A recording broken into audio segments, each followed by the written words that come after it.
I use a very fancy chip brush. I think I paid maybe $3 for 25 of these on Amazon. And there's the phone. 1, 2, 3, 4.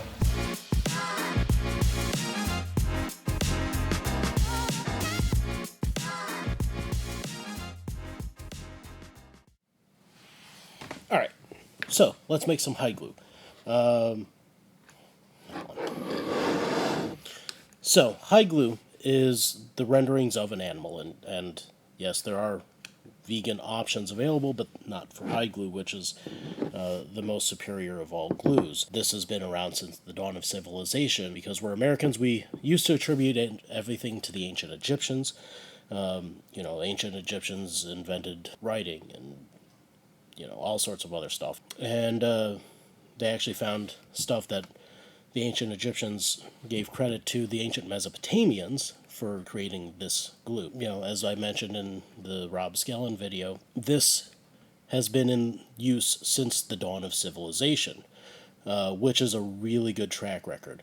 Modern synthetic glues, like your Titebonds or Gorillas or whatnot, mostly came about after World War II, because this takes a lot of skill to be able to use, whereas that, if you can apply ketchup, you can apply that glue. And so this stuff is blossomed in water in a jar, kind of like when you use gelatin in cooking. It's the exact same process, and in fact, this is the same stuff. On the very far end, you've got the glass chipping grade, which is strong enough to pull flakes of glass off of the surface, and it creates a really cool effect. I'm sure you've seen it in a lot of those old school buildings where the windows are clear, but you can't see through them. They're opaque because they've got that randomized chip pattern on it. All the way down to Knox unflavored gelatin. And it's just a matter of refinement. And so this is the 315 gram strength glue. The glue itself is tested with a device called a plungometer. So they mix it up at a very specific ratio of glue to water. They cook it at 142 degrees, which is what I've got this baby bottle warmer set to. That's why I've got all the tape on it, so I don't accidentally change the setting. At 142 degrees is the perfect medium, because the proteins in this have extended to the amount that they're going to extend. The operation temperature for this is between 100 and 145. Over 145 degrees Fahrenheit, the proteins will begin to denature or come apart. And so what I'm doing, because I know that this has a 2.5 degree swing plus or minus off of that adjusted point, what I like to do is bring it to the middle, so that way my water bath is never exceeding the glue temperature, nor is it going below it. So it's the same methodology that the manufacturers use. So anyways, what they will do is put this stuff into a jar, and basically like a test tube, chill it to a certain temperature after it's been set up, and then they will put a device called a plungometer, which looks like basically a weighted spike, and they'll put weights onto it, and those weights will determine how long or how much pressure it takes to get down to a certain line on this thing, and it's very creatively named a plungometer. So this is the 315. The higher the number, the stronger the glue. And most musical instruments will be put together with 192 or 192 gram strength hide glue if they're using it. I like the 315 because it has some properties that if a joint isn't exactly perfect, the proteins are actually strong enough to pull a gap together. Whereas the 192 will pull a crack together, but just not as well if I need to. But that's why I use 315. I buy the stuff by the 50-pound sack. All right, so let's make some. And this is not exactly high science, nor is this a cooking recipe. This is just kind of eyeball. So we take our jar and just a really fancy chip brush. I think I paid $3 for maybe 100 of these on Amazon. Hey Jeff, what's up? Send me a ring. So we're going to put just a little bit into the bottom. And we'll go a little bit more because I've got other projects to do today. So we're going to put about that much in here, And I like to shake it out so that it's nice and level across the bottom. And once it is, I'm going to put an equal amount of water over this. So it's like a 1.25 to 1 water to glue ratio once everything is all said and done. And then I'm going to let it sit. Now this water is just tap water. It's room temperature. You don't want to use hot water because at that point it'll seal off the collagen, preventing it from blooming.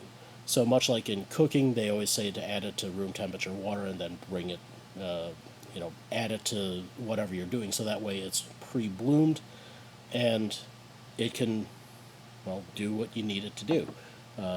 If you put it into hot water, it will not bloom at all. And I've seen people make this mistake many, many times. So, again, really precise measurements.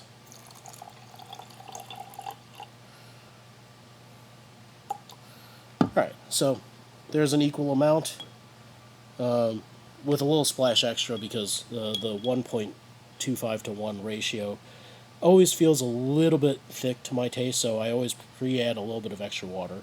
And I'm going to let this sit for about 10 or 15 minutes with the brush in there just because I can. And to prevent evaporation and spillage mainly, I like to just put the lid on. So I'll see you back in 15 minutes.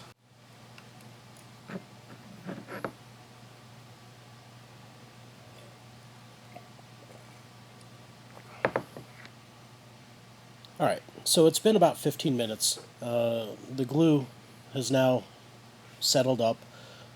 It's not going to pour out, like this. And all I'm going to do is take it, put it into my baby bottle warmer, and then add the water until it's above the glue line. And then once that's done, I like to let this sit for a few minutes. Well, not for a few minutes, but I have to plug it in to turn it on. Alright, the light's on, which means it's heating, and as soon as the water in the water bath comes up to temperature, we're going to be able to start gluing this together. Normally I like to do this before I do any of the other work, so that way this is ready to go.